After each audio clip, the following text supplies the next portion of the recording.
pagi.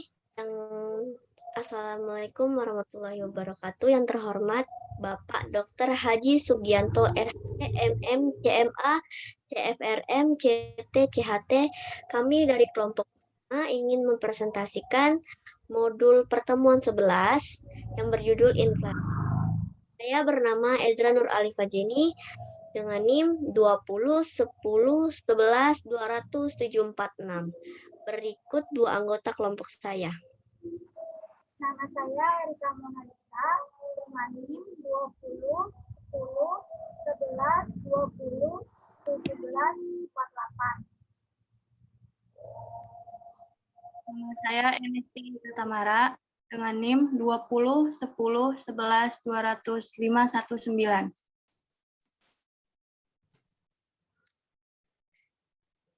Di sini pertama kita akan menjelaskan tentang pengertian inflasi dan penyebab timbulnya inflasi. Inflasi adalah kecenderungan meningkatnya harga-harga barang secara umum dan terus-menerus. Kemudian penyebab timbulnya inflasi yang pertama adalah pemerintah yang berambisi untuk menyerap sumber-sumber ekonomi lebih besar daripada sumber-sumber ekonomi yang dapat dilepaskan oleh pihak-pihak bukan pemerintah pada tingkat harga yang berlaku. Yang kedua, berbagai golongan ekonomi dalam masyarakat berusaha memperoleh tambahan pendapatan relatif besar daripada kenaikan produktivitas mereka. Yang ketiga, adanya kebijakan pemerintah yang bersifat ekonomi maupun non-ekonomi yang mendorong kenaikan harga. Yang berikutnya ada cara mengukur inflasi. Cara umum yang dipakai untuk menghitung inflasi yaitu LIT sama dengan HUT min HUT dikurang 1 per UT min 1. Di mana LIT itu adalah laju inflasi pada tahun periode T. Selanjutnya ada rumus angka deflator produk nasional bruto atau GNP deflator.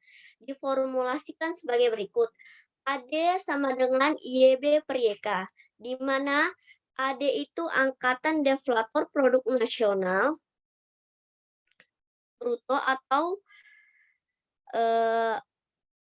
PNB. Kemudian YB itu merupakan produk nasional bruto menurut harga berlaku.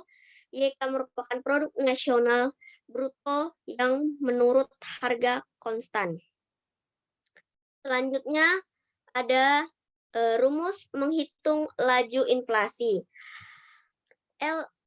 Rumus menghitung laju inflasi yaitu LIT sama dengan ADT min ADT min T per ADT min 1, di mana LI itu sama dengan laju inflasi pada periode T, ADT sama dengan angka deflator PNB pada periode T, ADT min 1 itu sama dengan angka deflator PNB pada periode T min 1.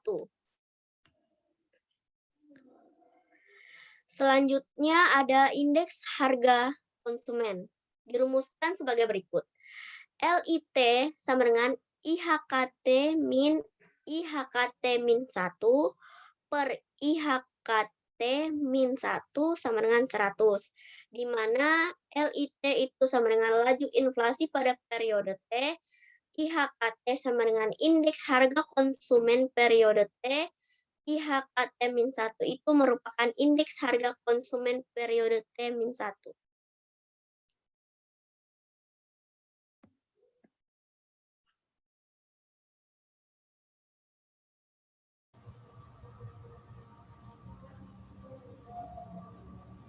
Selanjutnya, rumus atas harga yang diharapkan. Rumusnya sebagai berikut.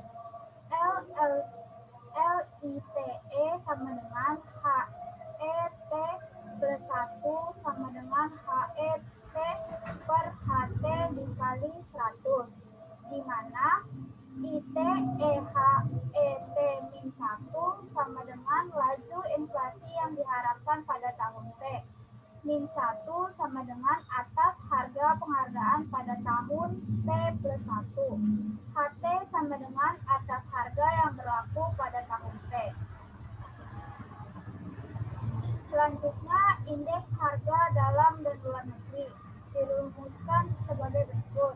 IHU sama dengan A IHDN plus buka kurung 1 dikurang A tutup kurung IHLN, di mana IHU sama dengan indeks harga umum, IHDN sama dengan indeks harga dalam negeri, IHLN sama dengan indeks harga luar negeri, A sama dengan besarnya sumbenangan pengaruh indeks harga dalam negeri terhadap indeks harga umum. Selanjutnya, jenis-jenis inflasi. Jenis-jenis inflasi dibagi menjadi 4, yaitu inflasi ringan, inflasi sedang, inflasi berat, dan hiperinflasi. Selanjutnya itu ada sumber inflasi. Yang pertama, demand pull inflation. Inflasi ini timbul karena permintaan dalam negeri, baik masyarakat maupun pemerintah.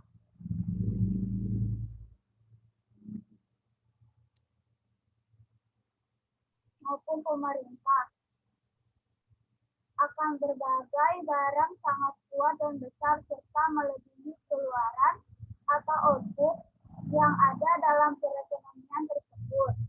Yang kedua, ada cost inflation. Pada jenis ini, inflasi ini kenaikan harga terjadi karena adanya kenaikan biaya produksi atau cost inflation, atau dapat pula terjadi karena buruh menuntut kenaikan upah atau wage cost inflation. Yang ketiga ada combined inflation atau inflasi kombinasi. Inflasi ini timbul karena pengaruh pergeseran permintaan dan penawaran masyarakat. Dengan demikian, harga yang timbul disebabkan oleh permintaan masyarakat yang kuat dan juga adanya tuntutan dari buruh atau pengusaha yang menyebabkan kenaikan biaya. Selanjutnya itu ada asas inflasi. Asas inflasi itu yang pertama ada domestic inflation. Inflasi terjadi karena kenaikan harga akibat adanya kondisi shock atau kejutan dari dalam negeri, baik karena perilaku masyarakat maupun pemerintah yang mengakibatkan kenaikan harga. Selanjutnya ada imported inflation. Menaikkan harga umum saja tidak dipengaruhi oleh harga dalam negeri, tetapi juga oleh harga luar negeri yang tercermin pada harga-harga impor. Dengan demikian, kenaikan indeks harga luar negeri akan mengakibatkan kenaikan indeks harga umum dan dengan sendirinya akan mempengaruhi laju inflasi.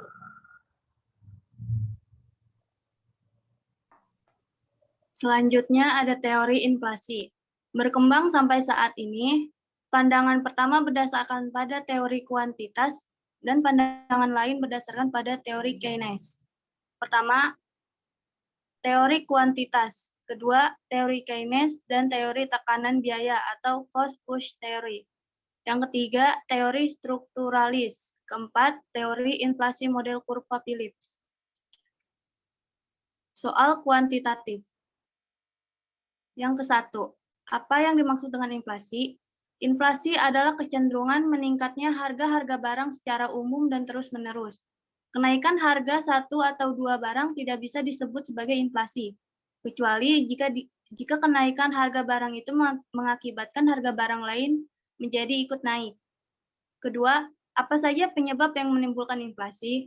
Ada beberapa sebab yang menimbulkan inflasi.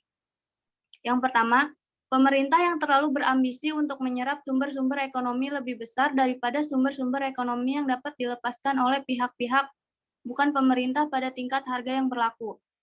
Yang kedua, berbagai golongan ekonomi dalam masyarakat berusaha memperoleh tambahan pendapatan relatif besar daripada kenaikan produktivitas mereka. Ketiga, adanya kebijakan pemerintah yang bersifat ekonomi maupun non-ekonomi yang mendorong kenaikan harga. Ketiga, apa penyebab terjadinya combined inflation atau inflasi kombinasi? Inflasi ini timbul karena pengaruh pergeseran permintaan dan penawaran masyarakat. Dengan demikian, harga yang timbul disebabkan oleh permintaan masyarakat yang kuat dan juga adanya tuntutan dari buruh atau pengusaha yang menyebabkan kenaikan biaya. Keempat, apa saja jenis-jenis inflasi? Yang pertama, inflasi ringan, di bawah 10% per tahun. Yang kedua, inflasi sedang, 10% sampai 30%. Yang ketiga, inflasi berat, 30 sampai 100%. Yang keempat, hiperinflasi, di atas 100%. Selanjutnya, ada soal kualitatif. Yang pertama, diketahui indeks harga konsumen bulan Maret 2005 sama dengan 150,65. Indeks harga konsumen bulan Februari 2005 sama dengan 145,15. Besarnya laju inflasi bulan Maret 2005 adalah laju inflasi sama dengan 150,65 dikurang 145,15 atau 145,15 dikali 100% sama dengan 3,79%. Pada kasus di atas, dapat kita golongkan sebagai inflasi ringan. Kedua, harga premium pada tahun 2008 sama dengan 4.000 per liter, sedangkan harga premium pada tahun 2017 sebesar Rp6.500 per liter. Berapa inflasi harga BBM? Rp6.500 dikurangi Rp4.000 atau Rp6.500 dikali 100 sama dengan 0,3846 dikali 100% sama dengan 38,5%. Sehingga dapat disimpulkan bahwa premium mengalami inflasi sebesar 38,5%. Dari tahun 2008 hingga 2017, secara rata-rata premium mengalami kenaikan inflasi sebesar 4,3% per tahun. Sehingga dapat dikatakan bahwa premium mengalami inflasi ringan karena dalam waktu kurun 9 tahun mengalami inflasi tidak lebih dari 10%. Selanjutnya, soal yang ketiga. Indeks harga konsumen pada tahun 2011 sebesar 134% dan indeks harga konsumen tahun 2012 adalah 137%. Pertanyaannya, besar inflasi pada tahun berjalan adalah dari soal di atas diketahui IHKT sama dengan 137. IHKT min 1 sama dengan 134. Laju inflasi sama dengan 137 dikurangi 134 per 134 dikali 100%. Laju inflasi 3 per 134 dikali 100%. Sama dengan menghasilkan 2,24%. Sekian dari kelompok kami. Terima kasih. Kurang lebihnya mohon maaf. Wassalamualaikum warahmatullahi wabarakatuh. Selamat pagi.